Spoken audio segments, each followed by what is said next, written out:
Shalom, povo precioso, bom dia, boa tarde, boa noite, estamos aqui.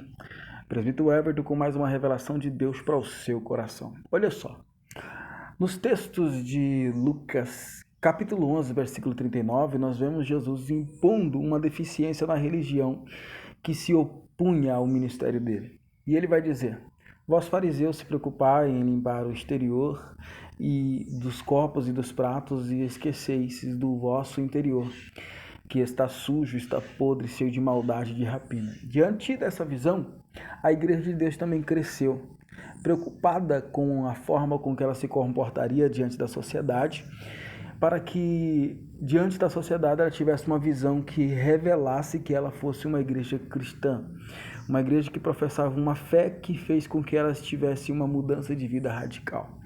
Ora, essa é uma verdade que Deus sempre quis, e na verdade esse é o plano de Deus, que a igreja seja destacada no mundo como uma igreja diferente, que se veste diferente, que fala diferente, que tem uma visão diferente, que tem um comportamento diferente.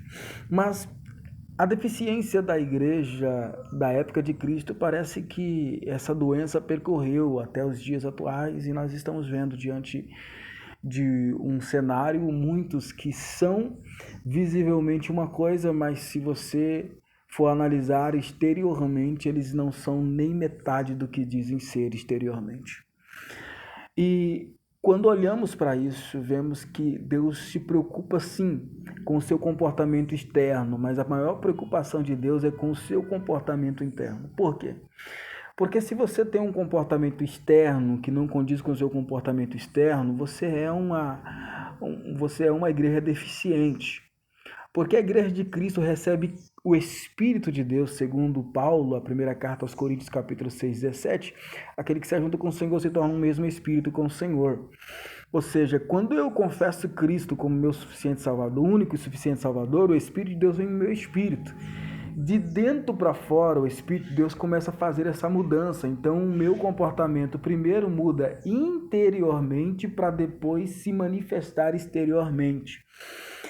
Por quê? Porque é assim que Deus atua. Nós vemos isso na carta de Paulo aos 1 Tessalonicenses, capítulo 5, versículo 23, quando ele descreve da seguinte frase: o Deus de paz vos santifica em todo o vosso espírito, alma e corpo. Espírito, alma e corpo. Ou seja, a santificação de Deus, ela vem, alcança-nos no espírito, cumprindo o que Paulo vai descrever no livro na carta ao 1 Coríntios, capítulo 6, 17.